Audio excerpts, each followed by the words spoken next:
Meanwhile, we got photographs and done. Okay, I got 7 o'clock, Verizon time. This is the October 8th town board meeting. I'd like to call it to order. All board members are present. We have no public hearings tonight. Privilege of the, or excuse me, privilege of the minutes of September 24th at this time. We'll do the pledge, yes. Pledge allegiance.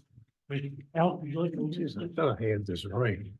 Allegiance to the flag of the United States of America and to the republic for which it stands, one nation, under God, indivisible, with liberty and justice for all. Okay. And next, we'll go to September 24th. Second. Motion by Mike, second by Nate. Any corrections, comments? All in favor? Aye. Aye. Tonight, under the privilege of the floor, we have Dr. Timothy Terranova, Director of Central Schools, and we're going to discuss the 2024 capital project, and he's brought along George, and I forgot your last name. Okay, thank you. George is here. Moral support, yeah, George is our project manager from campus construction. Thank you for having me. I'll try to be quick and efficient, but certainly stop me at any time with questions, and you can answer any questions at the end. But we're excited about the 2024 capital project that has been planned really over the last year and a half. The board approved it in August, and it's set to go to voters in the Victor Central School District on October 24th, 2024, from 12 to 8 p.m. The vote is in our aquatic center. It's a different location on our campus than most votes, but based upon some of the space needs that we actually have in our early childhood school where we normally have the vote, we needed to move it to the aquatic center. So I just want to talk a little bit about what the project entails. And let's see. You don't have to swim to the pool, do you? What? No, you don't have to swim to the pool. Hold on, You got it? now try it. I'll try. Awesome. So real quick, history lesson, 1938, the Victor Central School District bought what's called the Ladd Farm, a 166-acre farm. And that was they rented it for the first few years, but ultimately that was the dream, to have a campus on that farm. Legend has it that it didn't go over really well when they bought this land, because we had about 100 to 150 kids in the school area at the time, and they wondered, why do you need 166 acres? Ultimately, over the next 70 to 80 years, that grew to 5,000 people, over 4,300 kids in most years, at least the most recent years, and 8 buildings. And it's a really packed campus. And that's the first theme tonight. We have a really packed campus. We've had excessive, significant enrollment increases over a 25-year period, although that has stabilized the last few years, the last 5 to 6, and we anticipate it to be stable the next 5 to 7 years. It grew so quickly that we really ran out of space. And so we've been adding space. We've had, I think, 5 capital projects since 2007, between 2007 and 2019. Those have averaged approximately $22 million to try to keep up with the increase in enrollment. The challenge with that is we were barely able to keep our heads above water to get that space that's needed. We did add some space to the early childhood school, but we are struggling around the intermediate school, the junior high, and the senior high. So that's really the focus. We're trying to have a project that meets the needs around not just the space challenges we have in our district, but also safety and security, and certainly repairs that are necessary, because you have to do the repairs now or else they cost more in the future. This is really what I just said, kind of a summary of the history and the concept of what we're trying to do. Ultimately, these lead into 4 themes of our project: safety and security, which is all encompassing across the 4 themes; building renovations and innovation, that's taking existing space and changing some of it to meet the needs of kids so that we can instruct kids in those spaces; facility restorations and replacements, that's really repairs. The state makes us use the word restoration, but we want to make sure people understand that it's all about repairs. And then what I just mentioned earlier are the additions based on enrollment and space needs. So just going to give a couple examples around each of the themes. Safety and security. We are increasing the safety and security around our entrances, or especially the 4 buildings: early childhood school, the primary building, the junior high, and the senior high. That will make it more challenging for people who, unfortunately, if they had bad intentions, would have to try to get into the building. It would make it harder for them to do that, make it a more secure environment than it currently is. Also adding improved window protections on all of our entrances to, again, slow down any type of intruder that might try to do bad things to our kids and our staff. We are building our own security office. We hired 7 security workers, mostly 5 out of 7 retired police officers, but they're using temporary office space right now. So we want to create an existing space at the high school for their office. We have to upgrade our PA, our public address system, and as well as our phone system and clock system, so that in emergency situations, it's a much more quick message and communication, because you know that seconds count in those types of situations. We're also adding parking. We're looking at adding between 150 and 200 parking spots on the campus. Anybody who's been on our campus and tried to park either during the day or especially at late afternoon and early evening knows that it's an incredible challenge. So we're not only going to be able to add the 150 to 200 parking spots, but we're also going to preserve the fields and actually increase some of the field space or ability for youth sports and youth athletics to use our field space throughout our campus. So we're not sacrificing the ability of the community to come use our fields on campus because it's a huge piece to the community. We're actually increasing it to some degree. And so those are a few highlights around, among others, around safety and security. These are a couple pictures. So you'll see this is just a picture of renderings of, well, it's actually a combination of renderings of what it's going to look like in terms of a new office, a new entrance, but also some of the old offices. This is just an example of what you'll see almost every day in parking on this campus. It certainly adds to safety issues because of the sight lines and just people parking where they have to park. And it leads to some really real concerns around just safety and people potentially getting hit. So we're glad to add spaces. In terms of renovation, this is taking existing spaces and making it more conducive to be used for actually classroom instruction or other types of instruction. We bought the old YMCA 2 years ago, maybe 2.5 years ago on High Street. We currently use it, but it's temporary in use because we still have to renovate it to get it up to code for the state to allow us to use it consistently to work with kids. We typically are using that space right now for kids who are temporarily out of school, either for medical reasons or behavioral reasons. This will allow us to keep doing that, which is great. We're going to renovate the old bus garage. The last capital project, 2019, built a new bus garage. So we're going to take the old bus garage, which is our facility center right now, and we're going to turn it into a career and technical education center. We're going to add our own vocational auto program right on campus. We're going to add an electrical and electrician program, and then one other career and technical program. It could either be welding or some type of welding and manufacturing. Because our kids right now go to Wayne Finger Lakes Fosse's, which is a 40-minute drive each way for our high school kids. That's an hour and a half on a bus, which is really difficult for kids because they're trying to cram in other courses to have their junior and senior year. This would allow at least some of our kids to stay right on campus and get this type of great education right on campus. And we know that career and technical education is absolutely taking off right now. We're adding air conditioning to our gymnasiums and our cafeterias. Last year we had to close school for 2 half days because of the heat index. This would significantly decrease the likelihood that would happen because we would have much larger spaces now that are air conditioned. Plus, if you know what happens at a gymnasium, a physical education class, and having 200 or 250 kids in a cafeteria on a 90-degree day, it can be really tough. So we're excited to be able to do that. Like I said, we're changing a variety of spaces like locker rooms and offices into classroom space. And we're also going to put turf on what's called field number 7, which is our soccer field. That is a few reasons. One, it floods frequently. There's challenging irrigation around it because it's been used so much since it's been created. So it would take a lot of money to try to fix it. And then even in that case, it probably wouldn't be fixed to the level we need to. We're constantly moving soccer off the soccer field and having to put them on Corbett Field, which is the turf field.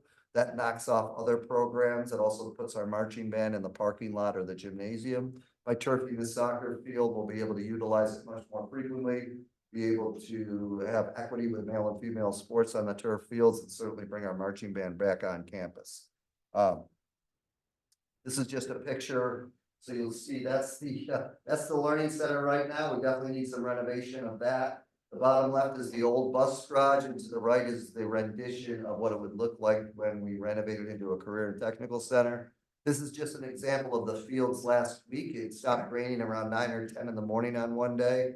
And even though it was girls soccer game wasn't until 7 p.m. that night, we were still not able to use it because of the safety issues with the flooding. So this is just an example of why we need better turf for that field. And then last theme, before I talk about the money, because obviously that's critically important. Actually, no, this is the second last theme. This is the stuff that's not really exciting, but it's absolutely essential. These are the repairs. And if you don't do these repairs in a timely manner, then they cost significantly more money later on, and or they become worse, which costs significantly more money. So, and I'll have a slide in a second that shows you the cost of these different themes, but this is repairs. These are just some examples of our roofs, especially in other areas that are going to need repairs like HVAC and boiler repairs, sanitary line replacements. These are typical of most capital projects, the repair section. This is the last thing. These are the additions. I can only say that if you've been in our buildings, if you've seen what school looks like during the day, we have overcrowded buildings in those three areas I said, the intermediate, the junior high, and the senior high. We have 47 sections of 4th, 5th, and 6th grade this year. That's the intermediate school. That's over 1,000 kids. We barely have enough classroom space for those 47 sections. And when you have kids who have other needs like special education, English as a second language, academic intervention services to boost up their reading and math skills, especially at that age, then you run out of space to utilize that type of instruction. So we're basically using closets and other storage areas to teach those types of classes and that type of learning. So, and that's very challenging to do right now. Our science classrooms in the junior high and the senior high are completely out of date. We have one lab space for multiple science classrooms, which means kids can't do the laboratory experiments in a timely manner, and those labs need to be renovated. We have a library at the high school that has a special ed classroom in the middle of it. And it's a complex special ed classroom, but it takes up a huge chunk of space in the library. We also have a career center in our library, which is meant to be a major space for people to come in from the outside, either college or careers, to work with our kids, interview our kids, get them to have experiences outside the school. It's basically a closet, so we don't have any room to really have those types of activities. And again, in all three buildings, there's not enough space for some of the counseling, one-to-one counseling or small group meetings we need to support student mental health in our counseling centers across all three buildings.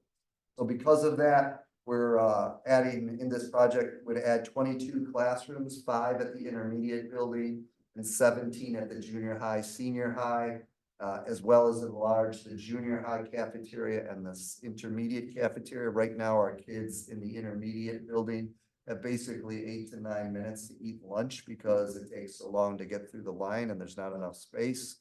In the junior high, what we really want to do is create, with that part of that enlarged cafeteria space, a quiet zone for kids who have sensory needs. We were trying to get every cafeteria to have that, just because some kids really need that quiet space. And instead of moving them out of the cafeteria and putting them in classrooms for their lunch, we want to keep them connected with kids and have areas to do that. So this is the main, really the most expensive part of our project. You'll see a variety of examples of what I just talked about. These are examples of places in the intermediate building that we're trying to teach special education, reading, math, and English as a second language. These are some examples of the crowding at the junior high, senior high, and intermediate building. The bottom picture is a science lab, and you can actually just see the kids waiting to do their experiments and their laboratory work. It was pretty easy to find these pictures. We just sent people up to take pictures at each part of the day because it's like that constantly. These are some of the renderings of all three buildings, the junior high, high school, and intermediate. We are gonna move the offices of the junior high and high school to a different location, which will also make both of those buildings more secure. We're also, based upon the extensions of the junior high and senior high, gonna be able to really cover up three entrances that right now have door access to 2 floors of classrooms. It's not open, it's locked during the day, but unfortunately, if somebody had bad intentions, that's another opportunity for somebody to get into the classroom. By putting the extension on, it protects that. We still have significant amount of exits for emergency exits. This is what it would look like. The front, we're building onto the front of the junior high, senior high, which is parallel to High Street. And so that's just, it looks like, that's what it's gonna look like in terms of the renderings. Money wise. So what has occurred is over the last 4 years, we've saved $28.4 million in our capital reserve. We budget in a strategic way. We try to budget to 94 to 95% of our total expenses and try to save between 4 and 5.5% each year for emergencies. And if we don't have emergencies or whatever money's left over for emergencies, we put it into savings. It's a very similar model to, I think, what everyone tries to do in their home if they can. Because if you budget 100% of your expenses and emergencies happen, you don't have enough money to cover them. So we have a strategic plan where we try to keep that small percentage of contingency. What that's enabled us to do over 4 years is save the money because we prioritized our capital reserve. So that's where the 28.4 million comes from. There's been a significant amount of advocacy with the state education department and the building aid. They have a department that is in charge of determining the aid you get from the state for building projects. We were able to get $60.6 billion from the state for that. And in addition to that, we have a little over $4.6 million that's going to come off of debt because of previous capital projects that are expiring in terms of the debt. So that instead of paying for the debt, we can apply that money towards this project. That basically means that over $93 million is covered of the $99,419,31 cost of the total project. That leaves $5.7 million left to spread across the taxpayers. We wish that was zero. We understand that people are challenged right now, but we do feel like we have put maximum effort and strategy in making that number as small as possible with the critical things that we're trying to accomplish. You can see on the right side, the expansion itself is costing us $45.45 million. Safety and security is the next most expensive piece at roughly $23.4 million. When you break it down into the tax impact, that $5.7 million is spread over the community, the Victor Central School District community, which includes businesses. It ends up being 16 cents per $1,000 of full home value. That's 16 cents of home value is spread over 15 years. It starts in 26, 27, and then for 15 years it's paid out. And then you see a chart underneath which shows you the yearly expense of homeowners with different full value homes going from ranging from 200,000 to 500,000. We have the column for no star, although most people have at least basic star, and certainly some people have enhanced star. So those are the prices. We typically talk about a $300,000 home. We could talk about any of these, to be honest with you. In that case, it's $48.24 a year. Although basic star is less and certainly enhanced star is less than that. This is the worst case scenario because we fully expect that we're going to be able to save some of the money already and grow some of the money in our capital reserve over time as we plan out this, as we create the project and finish the project. So we're hoping to net actually another 1 to 2 millions in our 2 million in our capital reserve that would go towards which would lessen the impact on our taxpayers. An important point is that state money, that $60.6 billion has already been allocated by the state. It's already been raised. So, and it only goes towards projects, different projects in New York State. In this case, school projects. If this doesn't go through, if the vote doesn't go through, if we don't do this project, then that $60.6 million is going to go to another community. Because it's already been raised, it's not going back to a taxpayer, it's going to a different community. We really love it if it could stay in the Victor Central School District community. It's a lot of information. I kind of went through it quickly. I'm trying to see here. Those are different presentations that we've already done and some that are coming up. One unique piece is we have what's called guided tours. So on let's see, on Wednesday, October 16th, we're gonna have a guided tour in the evening of the intermediate school where we're gonna show people who wanna join us the space constraints of that building and where the additions are going to be. And then on Monday, October 21st, we're gonna do the same thing, but that's gonna be some of the areas that we're renovating, the learning center, the turf field, the old bus garage. So those are just examples of how we're trying to be as transparent as possible around this. Again, the vote is Thursday, October 24th, right on campus. There'll be signs everywhere, so you'll know exactly where to vote. It goes from noon to 8 p.m. Are there any questions or comments from people? You have questions? Sure. Vernon, And the, Vernon, just for the record. oh, Vernon Cowley, then what the address, 1098 County Road 8.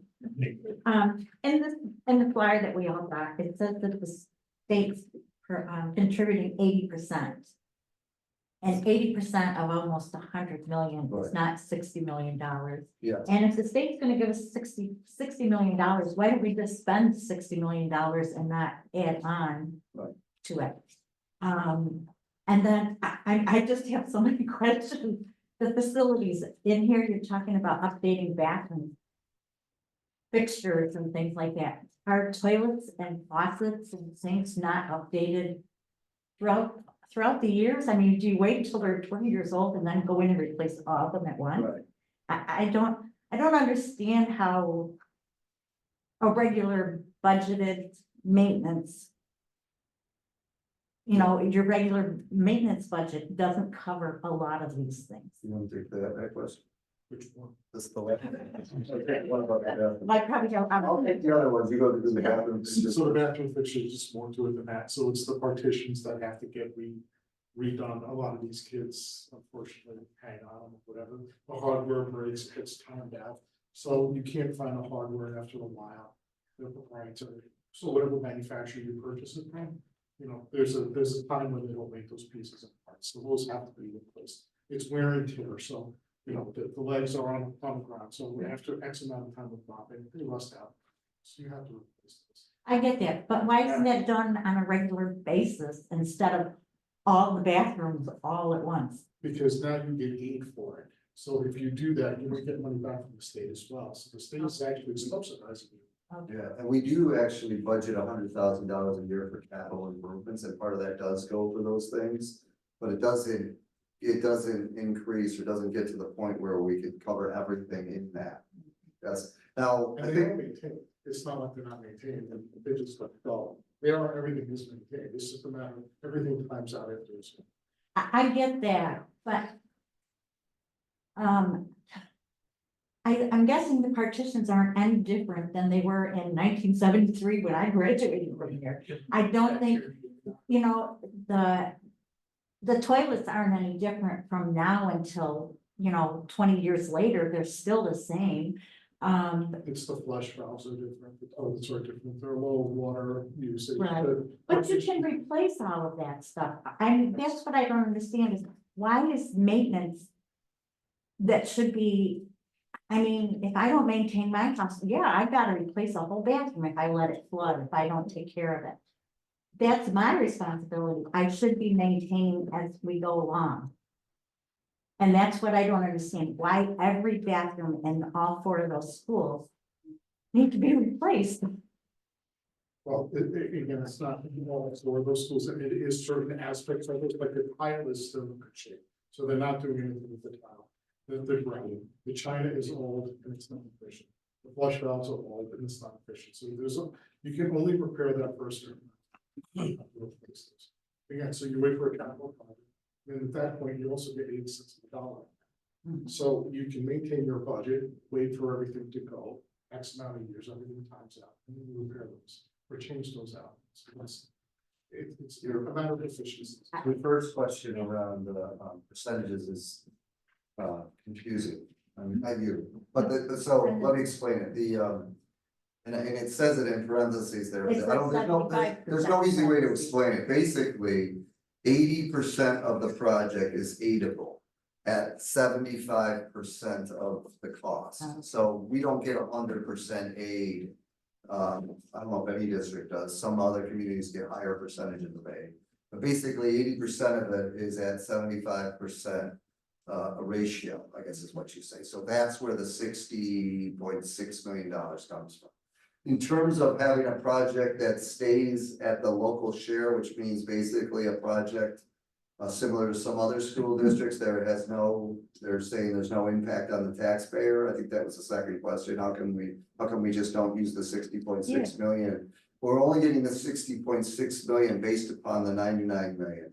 So it's not a complete mathematical equals, whatever you want to call it. So basically, if we cut 5 or 6 million off of this project, it doesn't mean it wouldn't be in it. If we cut the 5.7 million out, it doesn't mean it wouldn't cost taxpayers something, because we would get significantly less aid, and so the difference would be greater. And honestly, we're the only district in this area, and I'll say one of the only districts in this state, especially this area of the state, that has stable enrollment and had significant growth over the last few years. Almost every other district has decreasing enrollment, which means they have increasing space. We have decreased our space because of the enrollment increases, which causes the need to expand the 3 buildings. And the challenge is expansion of buildings, like the additional rooms, gets less aid than renovating existing space. And so that's one of the reasons why the cost is there, why that renovation piece or the expansion piece is so great. It's just the fact that we get it's less aidable than renovating. So when you put all those factors together, that's where we get the tax impact. Fair enough, right? Other questions? Where are you moving you said you were moving the offices in the junior and the senior high. Yes. You're moving them out of those buildings. Well, not out of the buildings, but out from the location they're currently in. So if you look at the junior high and senior high from the high street right now, you'll see trying to do this. You see the junior high on the left and the high school entrance on the right. High Street's going this way. We're going to add the classrooms to the front, and then we're going to move the high school office to the north end. Okay. All right, So they're new still, wing. like, And then we're gonna take the junior high office and put it in what's called the cobblestone entrance. That nice cobblestone entrance to the southern, I guess, what is that? South side of the building, and that's where the junior high entrance is gonna be. And then the office space that's currently the main office for the junior high and senior high is gonna be turned into classroom space. Because it's more efficient to have classrooms there. So the project isn't gonna start until 2026. That's a great question too. So if it is approved in October of 2024, we'd love to, we have to get it, we still have to go through a state, procedure to get, approval. Although permits and stuff like that could take anywhere between 6 months and a year. And then we would be able to start building. So the goal would be to try to get this project done. And George here always, is more conservative than I am. But I'm gonna say 4 to 5 years total. It could be 6, but we're really hoping to get it done in 4 to 5 years, which would be right around 2029 to 2030. And we have a phased in process where there'll be, I believe, 3 phases to the project. And because you can't do this major project all at once. So this is a design component that takes about a year per phase. There'll be 2 phases of design. So And then possibly- does Does the state pay the 60 million out front or do they do installments? I believe it's gradual, it's not all upfront. And then. What we're trying to do is actually save the and it's not always perfect, we're gonna try to save the capital reserve money. Well, there's two, we'll use some of the capital reserve money, so we don't have to, borrow the money on that. But also we wanna keep some of that capital reserve money in there to gain some interest, to lessen the impact on the taxpayer overall. So that's kind of a balancing. What's the guarantee that the state will continue to come through that $60 million? So the question is what, they can hear that on the TV, right? You can hear it. So the question is, what's the guarantee? Because we know the state has some, but sometimes they don't always tell you Yeah. do what they're telling you to do. So the good news is with building aid for capital projects, they've been very consistent. So in 2001, they changed the formula for how to acquire building aid for projects when you're building or renovating schools. Since 2001, they did that. There's been 0 instances to our knowledge of any school district not receiving the total aid that they were promised, as long as the school districts followed the right procedures to get that aid. And we believe strongly that we followed the right procedures. So the chances of us not getting the aid are extremely slim since it's never happened since 2001. If it did happen, because I want to make sure people understand that we're not foolish, that we're not going to go back and say, oh, by the way, let's charge the taxpayers, $150 more a year, so that because we didn't get the aid we were promised, we would have to make some hard decisions. Because when you go out publicly and say it's gonna cost this amount of money, and this is the process we use, and this is the numbers, you don't wanna go back on people's word, on our word, so we would have to make some hard adjustments, but I don't anticipate that happening. As a taxpayer, we would see that increase from this in our school taxes next year? No, it doesn't Oh, start till 26, 27, okay. and that's actually gradual, so it'd be closer to, it would be smaller amount than the numbers in So there. that would be like the highest amount? Yes, and hopefully it'll be lower than that. Okay. Jim? Of the 20+ classrooms, are any of them going to be 2-story? Yes, are they all on the first floor, or are they all on the first, they're all on the first floor. They're all on the first floor. New classrooms? Yes, so it's 17 spread out between the junior high and the senior high. I don't know exactly how many for each building, and it's gonna go like, I don't know. Okay, so then. The courtyard that's made are actually created when you build the addition in front of the middle school and high school. Yep. So there'll be a courtyard, so every classroom is naturally. So you're able to do the classrooms and still come up with 150, 200 parking spaces without losing any sports fields. It's amazing, yes. I saw a And lot of parking we've spaces been, that I saw a lot of parking spaces that I knew used to be there outside of those renderings. yeah, so for example, I don't wanna get too in the weeds, but we have spaces right now that we actually aren't utilizing for necessarily programs and fields for youth sports or high school or junior high athletics, their space. What we're gonna try to do is either put parking spaces in those areas or build those fields up so they could use those fields, which happen to be near the fields they're using, and just move them slightly and then use the existing field for parking. We're gonna be able to preserve, I know it's very important, I don't know if anybody's watching it, but the softball boosters are very excited about making sure we keep field 24, because that field is utilized all the time. And it's a huge fundraiser for softball. We're gonna keep that field. We're not gonna turn it into a parking lot. There was part that could have been a plan, but we're gonna not do that. And we're actually gonna be able to create some baseball, softball fields instead of just baseball and softball. And because of that, and because of the ability to use those, we're gonna free up some other field space for some youth sports. So the way it all works out is like a puzzle, but it's actually adding field space, especially for our youth athletics. And it's increasing parking somewhere between 150 and 200 spots. And it's also gonna hopefully be easier for people because they'll be parking closer to areas where their kids are participating in things in. And that should hopefully improve the traffic patterns as well. I can testify on a Friday night at 6 o'clock when there's not even a football game. Right. as many fields as being used, there's very little parking. Yeah, definitely. Yeah, to make two grandkids play, letting you Yeah. football. But I know in a math project, the add-on to the education center, initially they did the basement floor. And knowing it was gonna be 3 stories, they kind of engineered it in a way that they could add on in the future.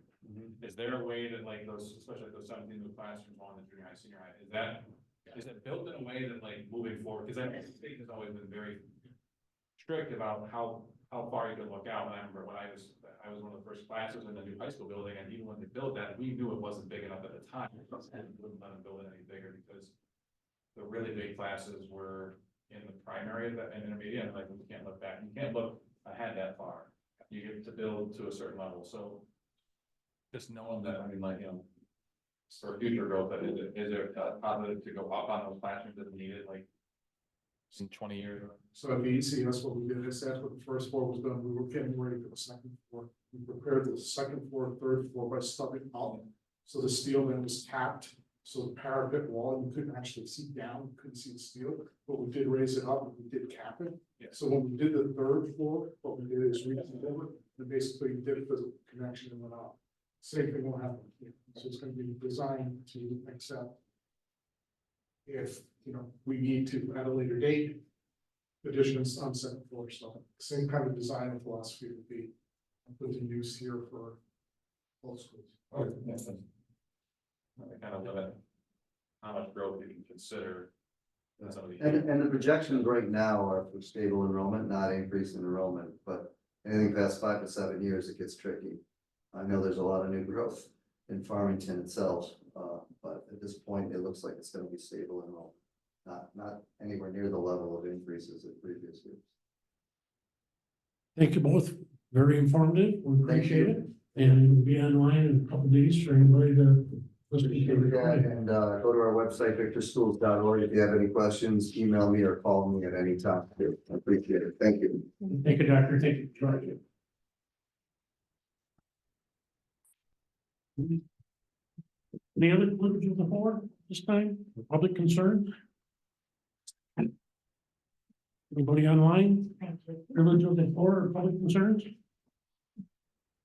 Reports of standing committee, public works. Yeah, public works, met at its usual time this morning. Got update from water and sewer and highway and parks. I'll start with, sewer.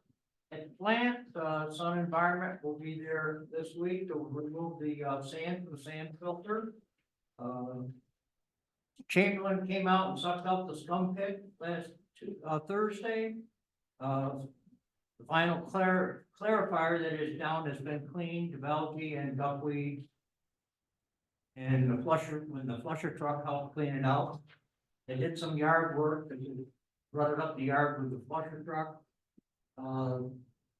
They worked on the Excel maintenance program. Bill, Steve and myself, we went out and inspected the final clarifier and also the sand filter. We did a general cleanup, the loading dock and chemical building. They also working on a parts list for the UV. Ongoing maintenance is still going on at the lift stations. The lead coppers inventory is pretty much complete. Flushing is going on throughout the town. Valve and hydrant maintenance is going on. They had a water line get broke by a contractor last week. They had to make a repair on Mountain Ash. Pretty much everything we need to talk about as far as water and sewer. There is 3 resolutions. We can talk about them if we need to. Highway and parks, the ongoing equipment maintenance, roadside mowing. They finished the shoulder work on Shortsville, Sand Hill, Farmington, and Town Line roads. Center stripe on Wood Drive, they had a little rain before it got dry. They had to go out and clean up that mess from the some cars that got some paint on it. Working on that. They poured concrete for catch basins on Holland Drive. Topsoil around those catch basins later on. They milled and patched some spots on College Road East. And they cleaned and greased up the road winder. They cleaned up trees. So I don't know what the location of that, but they got cleaned up trees. And they did their NEO government training. Parks are mowing, grooming ball fields, striping fields. Out removing the playground at Pumpkin Park, mowing maintenance. And that is that one resolution. Thank you, Ron. On operations, Operations met this morning, 3 resolutions, we'll talk about as they come up tonight. That project is continuing to do a site restoration, doing grass seeding, backfill on topsoil, driveway repairs, we had to go across driveways. The anchor bolts are in for the pedestrian bridge. They finished the approach pours on that, and then the bridge is scheduled to be installed early next year.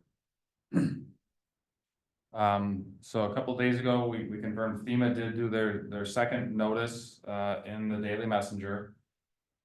It's a public notice for the proposed new flood hazard mapping. You have 90 days, any property owner has 90 days from the second publishing, which was October 3rd, to contest whether or not your property should be in one of the new, there's a floodplain for the flood insurance rate maps. Those can be found on the FEMA website, it's like floodmaps.fema.gov, and then you can find our area and see affected property owners. But it is incumbent upon the property owner to prove that their property should not be in the floodplain. So if you live near a creek or a stream or something, that's probably worth checking out to see if your property is going to be part of the floodplain, which would then subject it to actually higher insurance rates for being in the floodplain. Ag Advisory Committee is going to meet this Thursday, review a draft of the Ag Conservation District that's proposed, and how the any new proposed zoning regulations will be implemented. Park and Rec Update Committee continues. Their next meeting is November 18th. Still working on that.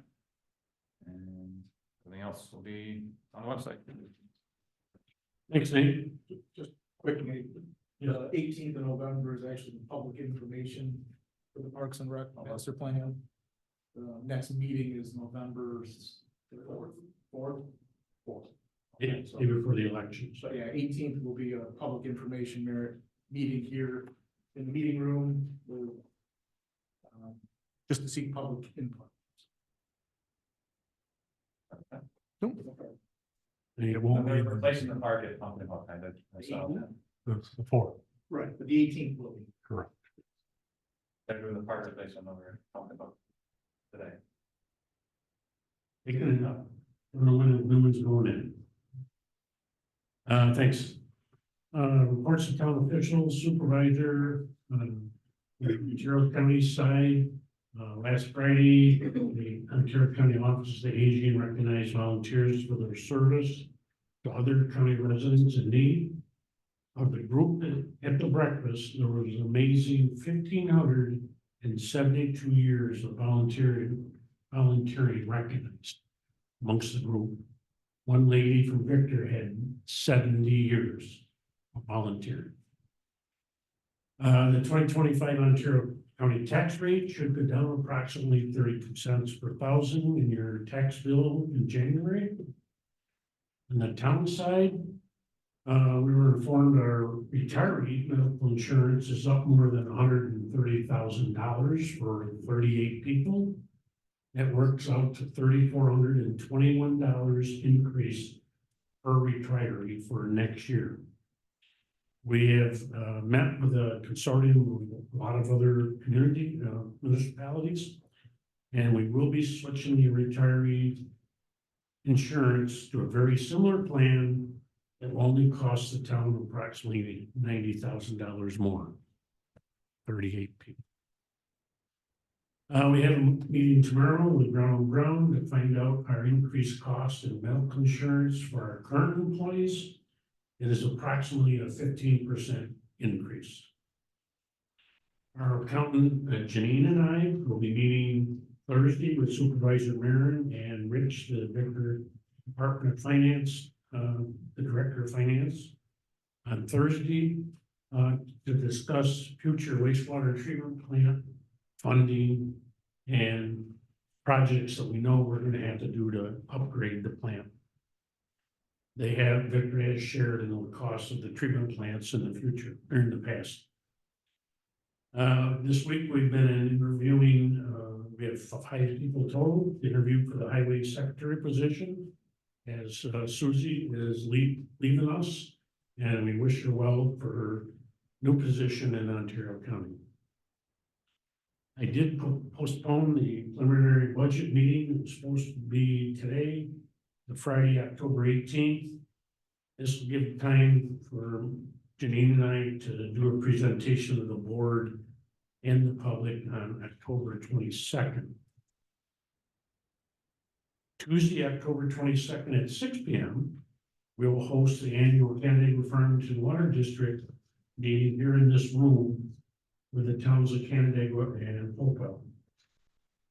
And lastly, Dan informed me that we had a hydrant hit on County Road 8 this afternoon, so cleaner, completely off, right? What's out of service right now? No water spraying out though. No water spraying out. It did exactly what it was supposed to and sheared completely off. Yep. Some work for the water and sewer department.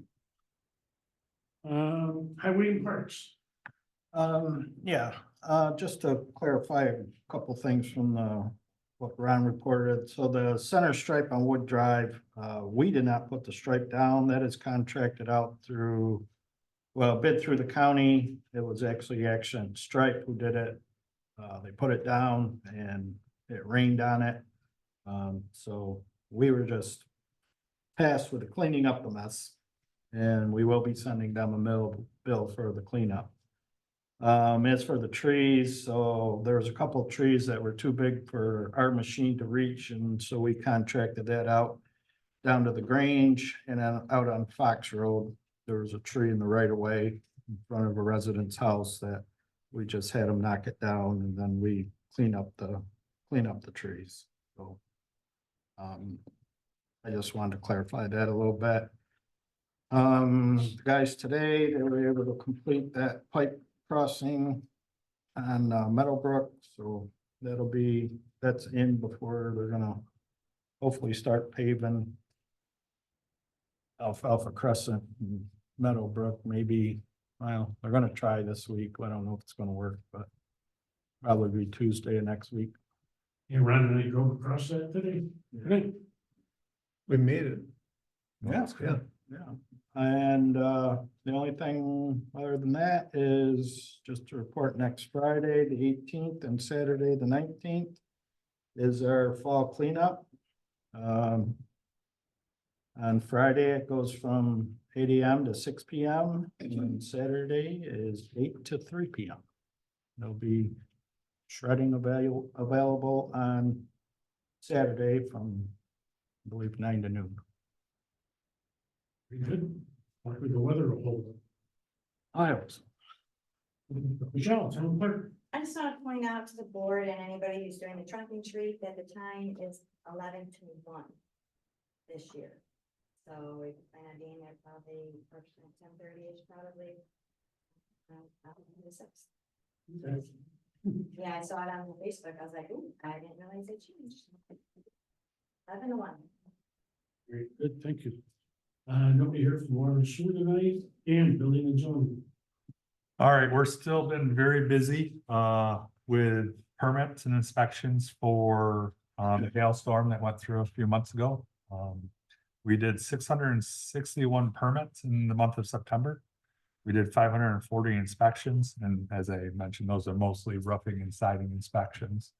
And again, I appreciate all the help from the town clerk's office, because obviously with increased paperwork from us, they stay busy as well, so. But that's all I have to report tonight. Yeah, sometimes the extra revenue isn't worth it when you get all the paperwork that goes with it. That's right. Thanks. Planning board, Ed. Certainly, next meeting, we'll have the Sky Solar preliminary site plans for both east and west. And then release the credit for over in Farmbrook, and then something else will get thrown in there between now and Thursday. So we'll go from there. Thank you. Thanks, Ed. Ron, Director of Development and Planning. Yeah, I just, the pouring of the abutments for the bridge crossing there on Beaver Creek on County Road 41 is still scheduled for tomorrow afternoon, starting at noon. Once that is done, then the contractor has said he would bring the sidewalks up to the bridge edges so that when the bridge is set in place, probably in January, February, weather permitting, that will be able to be used. The developer of Monarch Manor has made it known that he wants to try to get rid of the rest of the properties and sell them to somebody, so we'll see where all that's going to go. Right now, we don't know. The sidewalk trail master plan map is being updated to reflect the improvements that have been made as a result of this grant, to identify those commitments that have been made by the developers of incentive zoning projects, and to point out the areas that remain the infill areas where we need to go after the second phase or the last phase of the sidewalk project. Dan and I attended the Association of Towns meeting in Corning yesterday and came back with great information, which I have distributed to the clerk of the Planning Board and Zoning Board of Appeals, or as part of their training requirements. And look forward to discussions with them on that. And then the last thing that I have to add is that we will be meeting Wednesday night with the Ag Committee. I gave them a copy of the draft zoning map amendments electronically. Gave Hal a hard copy tonight so he can study hard tomorrow, and when Thursday night we can hopefully come to some consensus. Thank you. Oh, the town ops report is posted today on the website. Thank you. No town engineer tonight will report that the Brick Area Road tank harasses, and it's up above the tree line now. And they're working on the next phase of the rod for the base of the top of the tank, and all that rod that has to be welded and put in place before they raise that up on top. So we'll be very interested in the next 3 to 4 months to see that top of the tank get up in the air. They're still looking at painting that in April, May timeframe, weather permitting. Noah Stuster. I'm working down my list. Noah Stuster tonight. Nobody from Recreation and Ag Advisory Committee. Hal. Nothing beyond what Nate and Ron have discussed. All right. Thanks. Thanks for coming. Communications are on file. Report from minutes are on file. Resolutions. First one, the resolution authorizing acceptance of the monthly report of the supervisor for September 2024. Second. Moved by Mike, second by Steve. Any questions? All in favor? Aye. Choose the resolution to continue the purchase of Badger endpoints for the water meter replacement program at a cost not to exceed $10,000. So. Sorry. Motion by Ron, second by Nate.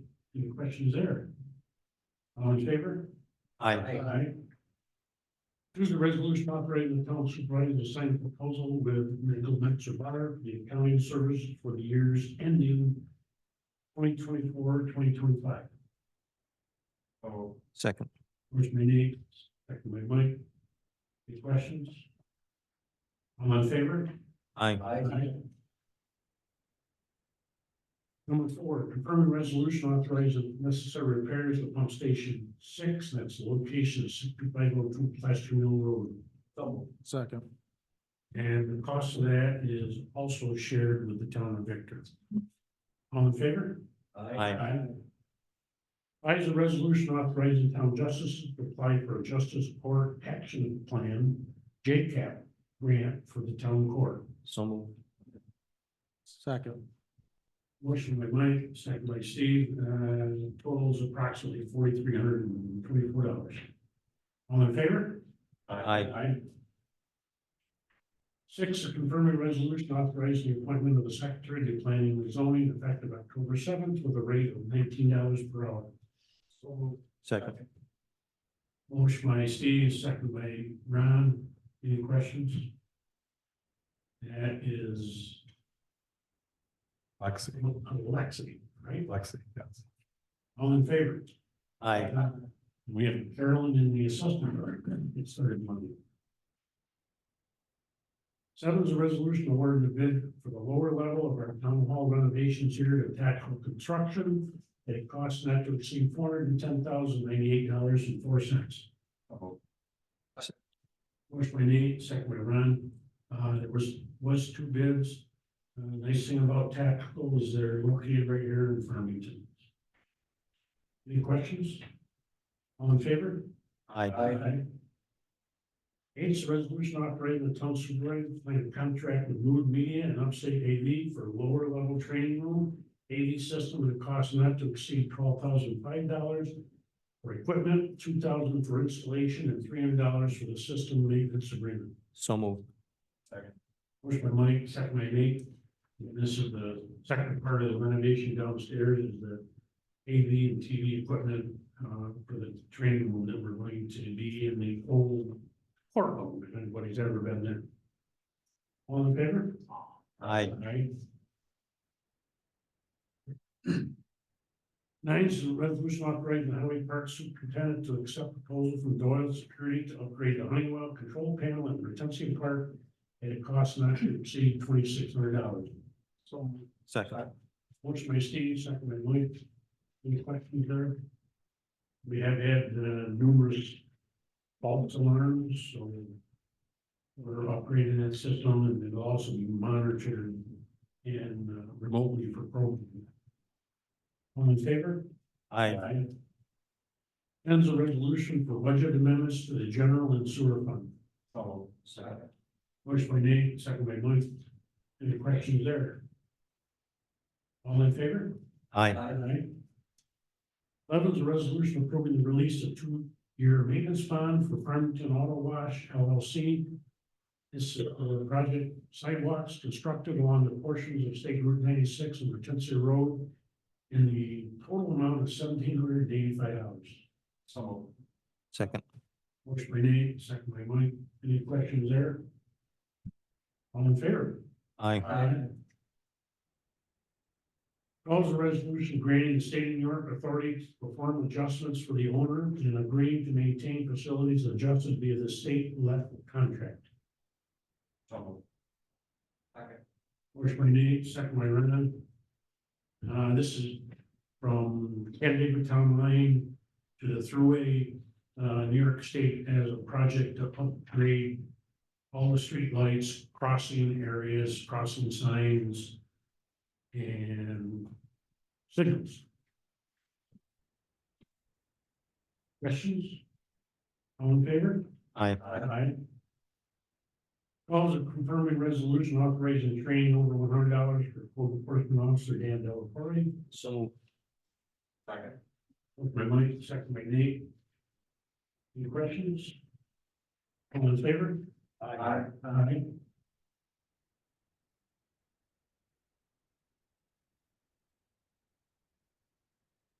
Fourteen is the abstract 19 for the year 2024. This is to pay the bills. General fund, $65,054.86. Highway fund, $73,446.70. Sidewalk capital project, $1,530. Water tank repair, $7,782. Storm drainage, $2,142.82. Lighting district, $1,344.18. Sewer district, $129,426.06. Water district, $45,590.10. Payroll deductions, $30.28. Total abstract, to pay the bills, $327,347.00. Motion, please. So second. Motion by Steve, second by Mike. Any questions? Any abstentions? All in favor? Aye. Is there anything else we brought to the town board this time? I just have one thing that caught my eye when you were talking about downstairs renovations. It would be nice at some point in the future if we could get a timer clock from the dais so that we could keep some of the residents, when we have a large group, to say 3 or 5 minutes, and it would have a clock where they could see how much time had clicked off. It's hard sometimes for them to keep to that time because they don't see a clock. Sure. I mean, I do it with my phone and it works for me, but it doesn't work for them. So, I mean, I can't imagine, it's awfully expensive, but we seem to get more and more group input to some of our projects. And that is one way for us to kind of keep control of the situation. So just something to think about in the future. I look at, what the county does, they've got one that goes right up on the screen and the clock runs down in 3 minutes and then it dings at the end. Oh, that would, anything like that would work. Something where they could see it and I could set it would be perfect. Yeah. Yeah. I'll find out. Get a little cooking. Yeah. Good idea. Yeah. You know, one of them little chickens there, you know, just One of the little turn the chickens. chicken and, 3 yeah, minutes, it starts clucking. Right. Anything else? that's it. Good idea. Okay, at this time, I would like a motion to go into executive session for the medical, financial, credit, or employment history of a particular person or corporation on matters leading to the appointment, employment, promotion, demotion, discipline, suspension, dismissal, or removal of a particular person or corporation. So where's my lawyer? In my mind. Second by Lee. All in favor? Aye. We're probably gonna be. All right. Half an hour, so thank you everybody for. I don't care where it is.